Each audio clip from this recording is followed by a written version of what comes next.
नमस्कार साथियों, स्वागत है आप सभी का शालू आर्ट क्लास में। तो चैप्टर 14 हम लोग आज से पढ़ेंगे। तो चैप्टर 14 का पार्ट 1 में लेकर आई हूँ। इसमें क्या है, प्रमुख दार्शनिक सिद्धांत या वाद क्या क्या है। इसमें नवशास्त्रीय कला है, स्वच्छंदवादी चित्रकला, प्रभाववाद, नव प्रभाववाद, उत्तर प्रभाववाद, घनवाद, अभिव्यंजनावाद, यथार्थवाद एवं अति यथार्थवाद, भविष्यवाद एवं जंगलवाद।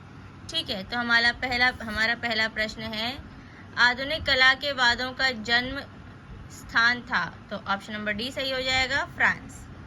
अगला प्रश्न है, किसने कहा था मैं ये जानता हूँ मैं कुछ नहीं जानता। किसने कहा था? ऑप्शन नंबर ए, सुकरात ने। अगला प्रश्न है, निम्न दार्शनिकों का सही कालबद्ध क्रम चुने। तो ऑप्शन नंबर बी सही हो जाएगा। सबसे पहले प्लेटो, फिर प्लॉटिनस, फिर देकार्ता, फिर कॉलिंगवुड। ठीक है, चलिए अगला प्रश्न है, महान दार्शनिक प्लेटो की दर्शन दीक्षा किस दार्शनिक की छत्र छाया में संपन्न हुई। तो ऑप्शन नंबर ए सही हो जाएगा, सुकरात। अगला प्रश्न है, अरस्तु के अनुसार कला क्या है। तो ऑप्शन नंबर हमारा ए सही हो जाएगा, अनुकृति।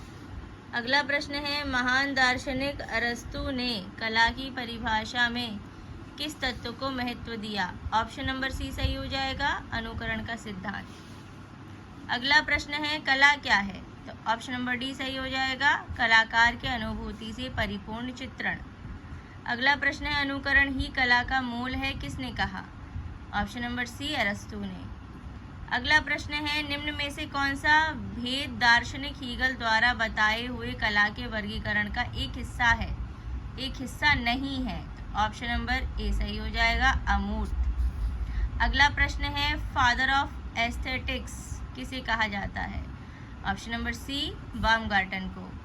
अगला प्रश्न है, मनुष्य अपने भाव को कला के द्वारा प्रकट करता है, यह किसका कथन है।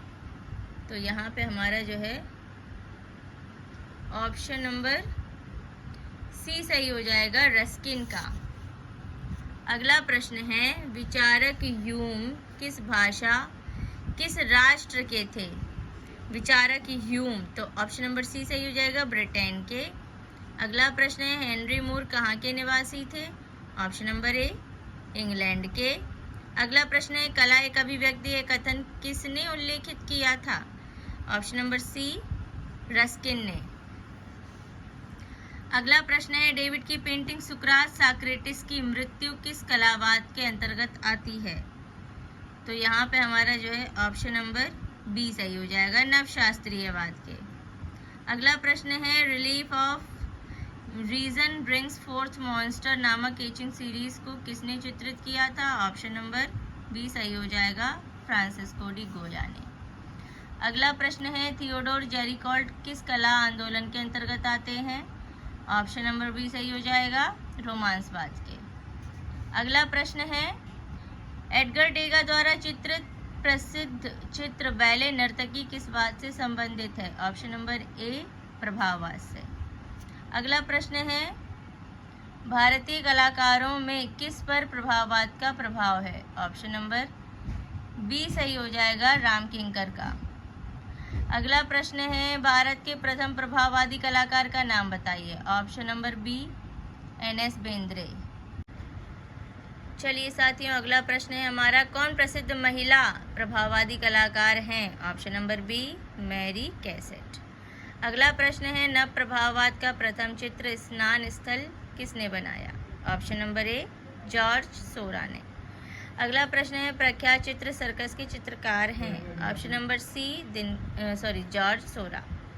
अगला प्रश्न है, बिंदु चित्रण पद्धति आरंभ करने वाले कलाकार का नाम बताएं। Option number D, Seurat. अगला प्रश्न है, स्नानमग्न युवतियों के चित्रकार कौन हैं। Option number C, Cezanne. अगला प्रश्न है, किस कलाकार की तुलना आघातों को रेंगता हुआ सर्प कहा गया है। ऑप्शन नंबर बी, वान गॉग। अगला प्रश्न है, द नाइट कैफे किस कलाकार की रचना है। ऑप्शन नंबर डी, वान गॉग की। अगला प्रश्न है, द पोटैटो ईटर्स किसका चित्र है। Option number A, Vincent van Gogh का। अगला प्रश्न है, सूर्यमुखी चित्रित किया है किसने। ऑप्शन नंबर बी, वैन गॉग ने। अगला प्रश्न है, किसने लंच एंड ग्रास नामक पेंटिंग बनाई? ऑप्शन नंबर हमारा बी सही हो जाएगा, माने ने। अगला प्रश्न है, तृण पर्व पूजन का चित्रकार कौन था? ऑप्शन नंबर ए सही हो जाएगा, माने। अगला प्रश्न है, मोने के किस चित्र के आधार पर प्रभाववाद का नाम पड़ा? तो यहाँ पे हमारा ऑप्शन नंबर सी सही हो जाएगा, सूर्योदय का प्रभाव। अगला प्रश्न है, सनराइज इंप्रेशन का चित्रकार कौन था? ऑप्शन नंबर ए सही हो जाएगा, क्लोड मोने। अगला प्रश्न है, वाटर लिली नामक पेंटिंग श्रृंखला किसके द्वारा बनाई गई थी? ऑप्शन नंबर सी, मोने के द्वारा। चलिए अगला प्रश्न है, घास का ढेर चित्र मालिका चित्रित करने वाले कलाकार का नाम है? ऑप्शन नंबर बी, मोने। अगला प्रश्न है, पाल सेजान किस कला आंदोलन के अंतर्गत आते हैं? ऑप्शन नंबर बी, उत्तर प्रभाववाद के। अगला प्रश्न है, जॉन कॉन्स्टेबल संबंधित हैं? Option number D, English romantic painting से। अगला प्रश्न है, इंग्लिश भूदृश्य चित्रकार हैं? Option number C, Turner. अगला प्रश्न है, किस कलाकार ने ताहितियनिस पेंट किया था? Option number C, Paul Gauguin ने। अगला प्रश्न है, किस कलाकार ने पेस्टल रंगों तथा गतिशील फोटोग्राफिक आकृतियों के द्वारा चित्र निर्माण कार्य किया? ऑप्शन नंबर डी, एडगर डेगा ने। अगला प्रश्न है, जॉर्ज ब्राक का चित्र वायलिन एंड कैंडलस्टिक किस कला आंदोलन का उत्कृष्ट उदाहरण है? ऑप्शन नंबर सी, घनवाद का। अगला प्रश्न है, दर्शक को घन के कितने तल दिखाई देते हैं? Option number B, 3। अगला प्रश्न है, अब सूची मिलानी है तो यहाँ पे हम सूची मिलाएंगे। ऑप्शन नंबर सी सही हो जाएगा हमारा, यानी कि घनवादी चित्र विपिंग वुमन, अभिव्यंजनवादी चित्र हमारा जो है कौन सा हो जाएगा? The sick child. उसके बाद अति यथार्थवादी चित्र हो जाएगा द परसिस्टेंस ऑफ मेमोरी। उत्तर प्रभाववादी चित्र हो जाएगा द पोटैटो ईटर्स। ठीक है। अगला प्रश्न है, घनवाद का घोषणा पत्र किसने लिखा? ऑप्शन नंबर बी, ग्यूलॉम एपोलिनेयर ने। अगला प्रश्न है, रेमंड ड्यूशो विलों की हार्श शीर्षक की मूर्ति किससे बनी है? ऑप्शन नंबर हमारा बी सही हो जाएगा, कांसा की। चलिए अगला प्रश्न है, पाब्लो पिकासो का जन्म कहाँ हुआ था? ऑप्शन नंबर डी, स्पेन में। अगला प्रश्न है, पिकासो की मृत्यु किस शताब्दी में हुई थी? ऑप्शन नंबर ए, 20वीं शताब्दी में। अगला प्रश्न है, पिकासो किसके समय में पैदा हुआ था? ऑप्शन नंबर सी, आपका जो है घन चित्रण शैली के या क्यूबिज्म।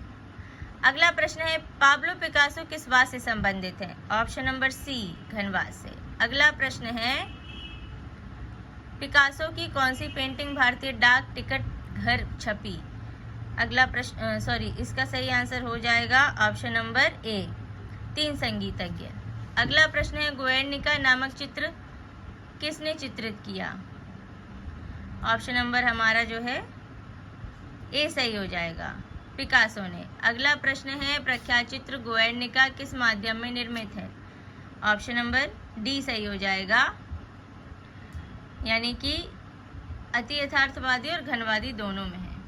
अगला प्रश्न है, सर्वाधिक प्रसिद्ध चित्र शांति या पीस किसके द्वारा बनाया गया? ऑप्शन नंबर ए, पिकासो के। अगला प्रश्न है, तीन संगीतज्ञ किसकी प्रसिद्ध पेंटिंग है? ऑप्शन नंबर ए, पिकासो की। अगला प्रश्न है, द स्टूडियो का कलाकार कौन था? ऑप्शन नंबर हमारा बी सही हो जाएगा, पिकासो। अगला प्रश्न है, अपने पिंक पीरियड के लिए कौन प्रसिद्ध है? Option number D, Picasso. चलिए साथियों, आज के प्रश्न में यही खत्म करती हूँ, अगले कल लेकर आऊँगी। तब तक के लिए आप वीडियो देखिए, शेयर करिए, लाइक करिए, चैनल पर नए हो प्लीज़ सब्सक्राइब करिए। मेरे किसी भी लेटेस्ट अपडेट के लिए आप तक तुरंत पहुँच सके मेरा कोई भी वीडियो, इसके लिए सब्सक्राइब ज़रूर करिए, बेल आइकन ज़रूर दबाइए। मिलती हूँ नेक्स्ट वीडियो में, तब तक के लिए take care and bye bye.